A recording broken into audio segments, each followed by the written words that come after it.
Hello everyone, today is 26th of March. My name is Sahil and welcome to the newspaper analysis. Guys, first of all, let's take a look on today's GS folder. Today we'll take a quote from Kofi Annan, the former United Nations Secretary General. He had talked about gender equality. He says gender equality is more than a goal in itself. It is a precondition for meeting the challenge of reducing poverty, promoting sustainable development, and building good governance. Now, guys, this is a very holistic definition of the gender equality and the ramifications which gender equality will bring. You can utilize it in GS paper number 1 in matters of social issues as well as in GS paper number 2 into the social justice. So that is all about GS folder, and now let's take the newspaper articles.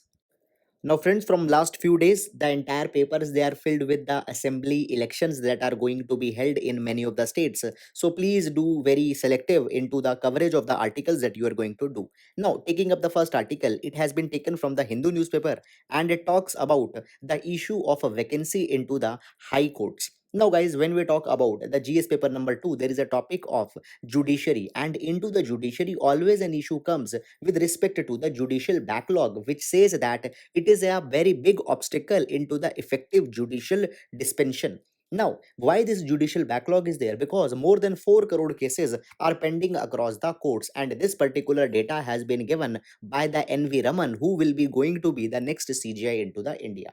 Now, guys, this 4 crore cases pending are also because of the fact that there are a huge number of vacancies into the judiciary. And when we talk about the High Court in particular, guys, there are 25 high courts into the country which have a sanctioned strength of 1080 judges, but they are functioning at just 661 judges. Now, this particular data has been given by the Department of Justice. So, there are 419 vacancies into the high courts across the country. And now, here we can see the high courts where the highest vacancy is there. The Patna High Court has vacancy of 60.4%, Calcutta has the vacancy of 55.6%, and likewise. Whereas the courts into the northeast they are performing good, where Manipur, Meghalaya, and Sikkim are not having any vacancy.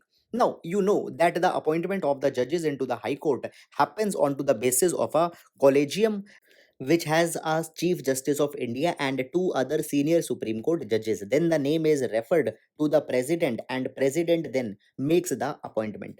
Now, friends, if we come to this particular news, then here the Supreme Court has raised a very important matter. Into the past few months, more than 55 recommendations have been made by Collegium for the judicial appointment into the High Court. And up till now, no decision has been taken onto the matters of these recommendations. Now, guys, these recommendations are lying pending from 6 months to 18 months. So, the Supreme Court has said that why such a delay is there, because this is a matter of a very grave concern, as if the appointments will not be fulfilled, the judicial backlog will be continuing, and the right to effective judicial remedies to the citizens will be violated. Now, guys, even the Supreme Court has provided that the government needs to come out with a specific time frame within which the appointment to the higher judiciary should be completed. That there needs to be a window within which the decision is to be taken onto the recommendations given by Collegium. So, guys, please do utilize much of the important data which has been given here with respect to the vacancies as well as this particular matters into the issues related to the judiciary GS paper number 2. So that is all, and now we'll move to the next article. Friends, this article has been taken from the Hindu newspaper, and it talks about the Supreme Court's observation with respect to the appointment of the women into the army. Now, guys, this article will be important with respect to the women rights in GS paper number 2. So, before going into this particular article, we will be taking up some of the background information. Now, guys, when we talk about the induction of the women officers into the Indian Army, it started in 1992 when the government notified the Women Special Entry Scheme. Now, guys, under this particular scheme, the women were inducted into the army at the officer position, but only into limited divisions such as the Army Postal Service, Army Education Corps, Signal Corps, Intelligence Corps, etc. Moreover, they were not allowed to hold the command position, and even the time duration was there for which they can hold the position, that is 5 years. Then, guys, after several years, further reforms came down the line. That was in 2005, where it was allowed that from the WSES, the women can migrate to the Short Service Commission. Now, guys, under the Short Service Commission, they were allowed to hold the positions from 10 to 14 years. So it was a kind of an improvement. Now, guys, is at this particular point of time, there was one other problem came. See, after the Short Service Commission, there is a permanent commission which was allowed for the male, but the women were not allowed to migrate from the Short Service Commission to the Permanent Commission after they have completed the Short Service Commission, and it was called as a ground of discrimination because the male were allowed. Into this particular matter, guys, the petition was filed into the Delhi High Court in 2003, which even gave the favorable decision in for the women in 2010 and was said that the women should be allowed into the Permanent Commission. But this particular matter was never implemented and it was challenged into the Supreme Court. And now, friends, finally in 2020, the Supreme Court has provided that there is a need to bring a change of mindset with respect to the women, and women have all the right that they can also go into the Permanent Commission. And it was said that women can also be given the command position but not into the combat roles. Now, guys, so therefore, the 2020 was a very good year in terms of the government's induction into the army. After the Supreme Court's recommendation, even the government framed the rules with respect to the induction of the women into Permanent Commission. But now, guys, there is one more problem that is coming, and the issue is that a kind of an evaluation process is carried before the women's induction into the army, and it has been said that this evaluation process is discriminatory and arbitrarily it puts such kind of standard in which women are barred from being elevated to the Permanent Commission. And further, it has been provided that it is causing the economic and psychological harm. The Supreme Court has provided that there needs to be the objective criteria of the evaluation and it not needed to be subjective. Moreover, there needs to be a specific timeline. It has been provided that the officers who have applied for the Permanent Commission should be considered within a month and the decision on them should be given in 2 months. It should not be unnecessarily delayed. However, at the same time, Supreme Court has not said that a special relaxation are to be given to the women. They are also subjected to be the disciplinary and vigilance clearance and even onto the premium standards. But at last, the decision needs to be conveyed onto the objective grounds onto a specific time frame. So that is all the issue into this particular matter. And now we'll move to the next article. Guys, this article has been taken from the Hindu newspaper and it talks about the special opportunities and challenges between the India and Bangladesh relation. And see, this year, India Bangladesh relation are very much important because of many of the factors. Number one, this year marks the 50th year anniversary of the India Bangladesh diplomatic relation as well as the 50th year of the Bangladesh's independence. Moreover, it is also the birth centenary of the father of the nation of Bangladesh, who is called as Bang Bandhu, Sheikh Mujibur Rahman. Now, guys, when we talk about the India-Bangladesh relation, the relation have seen many of the ups and downs because of the factor that Bangladesh's own political history had oscillated in ups and downs. And then, guys, there were certain episodic issues between the India and Bangladesh. Let's see one by one them. First of all, the relationship was cordial into the very start because India helped Bangladesh in achieving their independence. But guys, this cordial relationship continued only till 1975 because here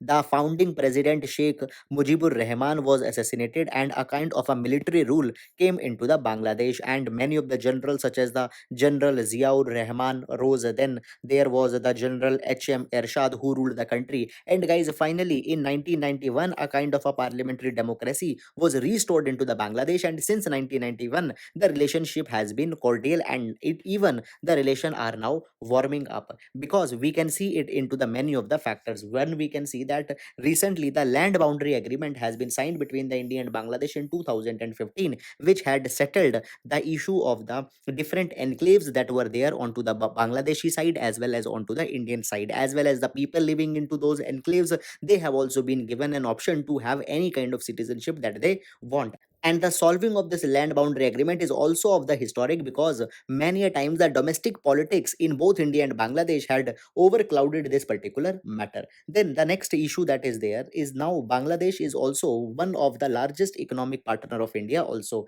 we have the Bangladesh's biggest trade partner into the South Asia, and into these terms, if we see the numbers, then we can find that in financial year 2018 and 19, we exported to Bangladesh to the tune of $9.21 billion, and imports in India from the Bangladesh were approximately $1 billion. And even India had offered many of the economic advantages to the Bangladesh. For example, there is the duty-free access to the multiple Bangladeshi products.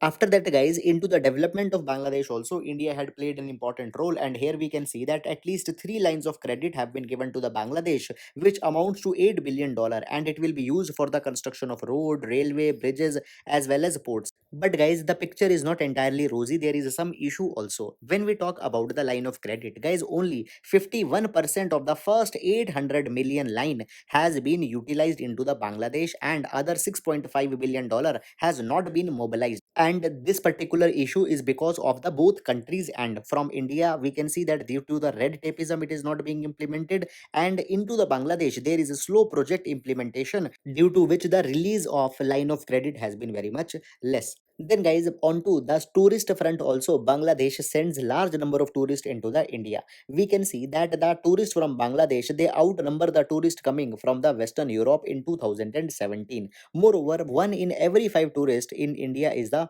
Bangladeshi. Then guys, into the medical tourism also, the Bangladesh is actively participating. We can see that 35% of India's international medical patients are from Bangladesh. Moreover, 50% of the medical revenue from the international patient is also coming from the Bangladesh. Then guys, onto the connectivity front also, there have been many of the developments that has come. We can see that a direct bus service has been started between the Kolkata and Agartala, which passes from the Bangladesh. And this particular thing has reduced the difference to 500 kilometer rather than 1650 kilometer if it would have run through the Chicken's Neck. Moreover, there are three passenger as well as freight railway services running between the two countries, and it further helps in enhancing the connectivity, last mile connectivity. Then, guys, recently 1.9-kilometer long bridge, the Maitri Setu, has been inaugurated by Prime Minister Narendra Modi, which connects the Sabroom in India with the Ramgarh into the Bangladesh, and has also further helped in giving the water connectivity to the landlocked Assam, Meghalaya, and Tripura. So, guys, into the connectivity also, the India-Bangladesh relation have been thrived, but there are still challenges. There are the bone of contentions which are to be resolved in order to reap the full potential in India and Bangladesh relations.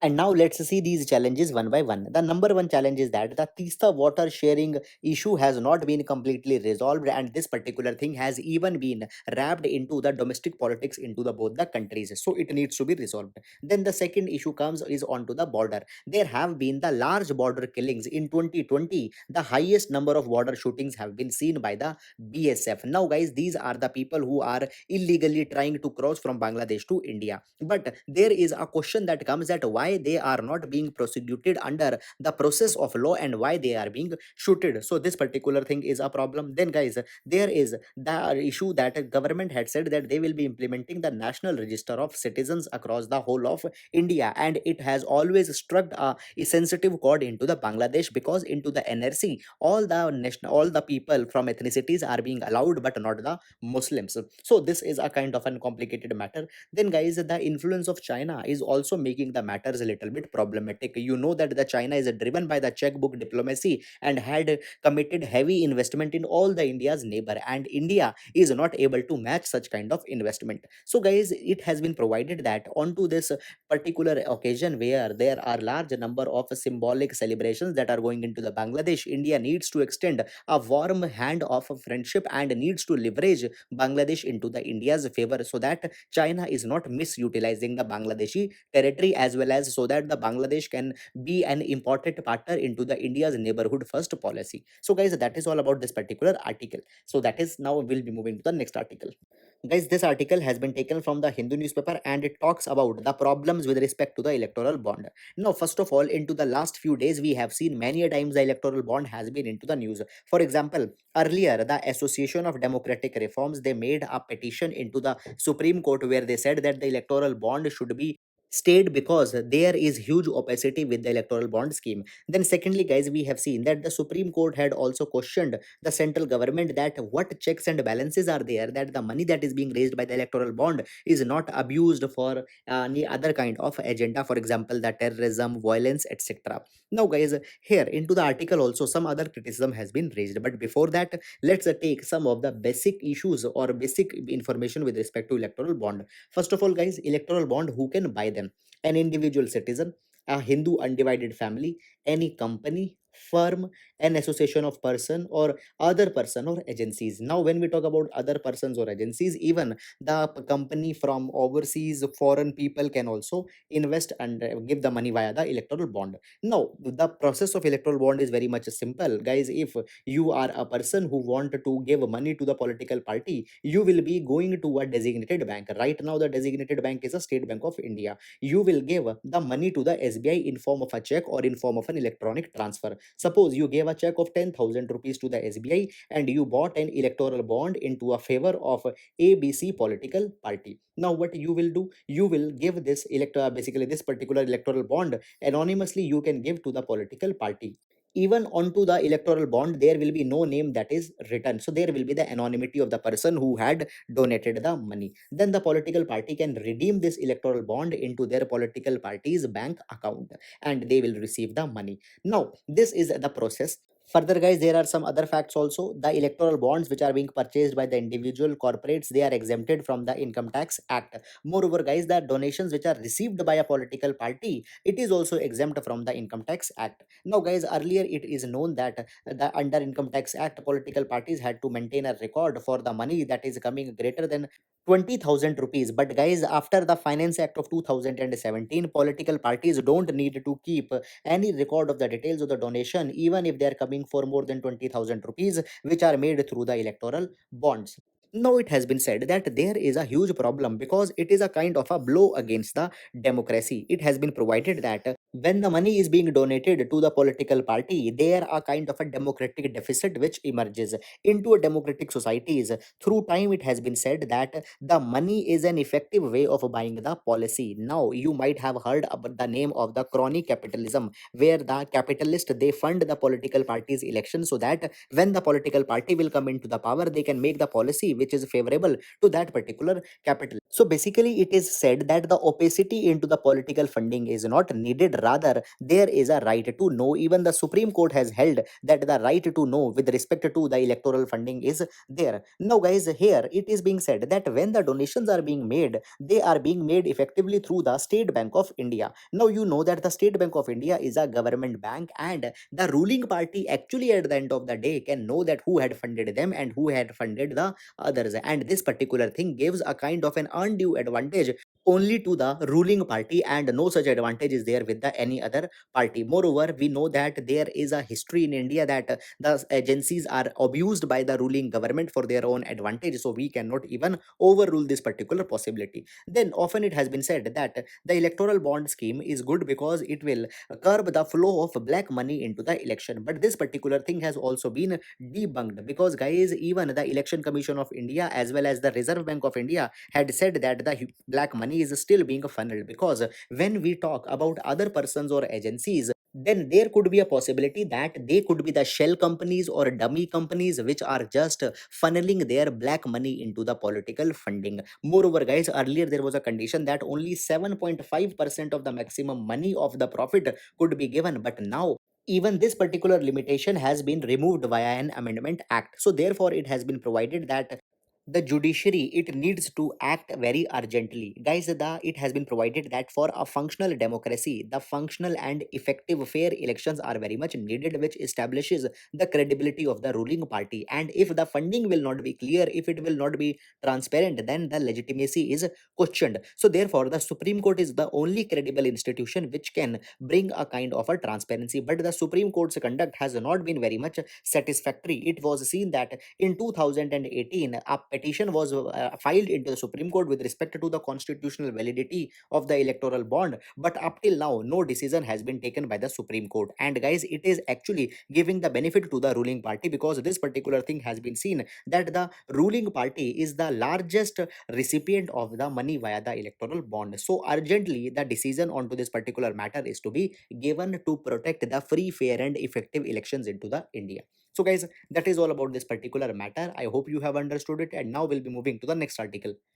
Friends, this particular matter has been taken from the Hindu newspaper, and it talks about a solution that has been given by the Chief Justice of India with respect to reducing the judicial backlog or reducing the pendency of the cases. Now, guys, what has happened recently? The NGO Lok Prahari had made a petition into the Supreme Court with respect to the mounting backlog of cases into the India. It has been provided that many of the cases are pending for more than 30 years, and it is basically the violation of the right to effective justice. So now the CGI had provided an alternative solution. He had said that there could be a possibility that we can appoint the retired judges into the High Court so that they can grapple with the large number of pending cases. Now it has been provided that these retired judges could be chosen on to the basis of their expertise into a particular field of dispute, and they could be allowed to retire once the pendency into that particular zone has been over. It has been provided that these particular judges will be appointed as an ad hoc judges, and even there is the provision under article number 224A of the constitution.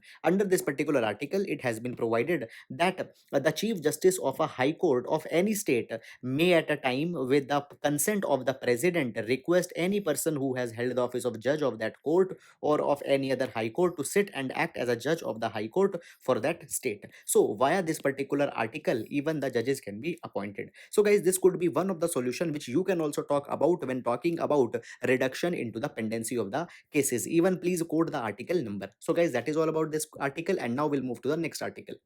Friends, this article has been taken from the Hindu newspaper, and it talks about the halting of the navigation into the Suez Canal due to the blockage that has been caused by one of the cargo ship, that is the MV Ever Given, that has struck the Suez Canal. Now guys, after a standstorm, this particular ship, it got deviated and it had struck into the passageway of the Suez Canal. Now, guys, when we talk about some of the basic information with respect to the Suez Canal, it is located into the Egypt, and it holds a very big relevance because it provides the shortest route between the Europe and Asia onto the other hand, and it is also one of the most busiest waterway into the world. We can see that 12% of the global trade, it happens to the Suez Canal. 30% of global container ship traffic each day, it passes from the Suez Canal, and average of 52 ships pass through this canal each day, and on an year basis 19,000 ships are passing from the Suez Canal, and when this particular ship is struck here, it is causing huge economic losses. Now guys, let's take some of the basic information. When we talk about the Suez Canal, then guys, from the north to south, please keep something into your mind, that if you are coming from the south, then the Gulf of Suez will be there, which will be on to the extreme south. Then there will be the Suez. After that, in between, there will be the Great Bitter Lake, and then the exit point will be the Port Said. So guys, this is some of the mapping points into the Suez Canal which could be important for the prelims examination. Then guys, further we can see that when you will exit the Suez Canal, then towards the Europe or towards the north side, there is the Mediterranean Sea, as well as towards the south sides, there is the Red Sea. So that is all about the important mapping locations in and around the area. So friends, that is all about the important articles into the today's newspaper. Friends, I hope that you have understood it and finding the initiative useful. Thank you so much.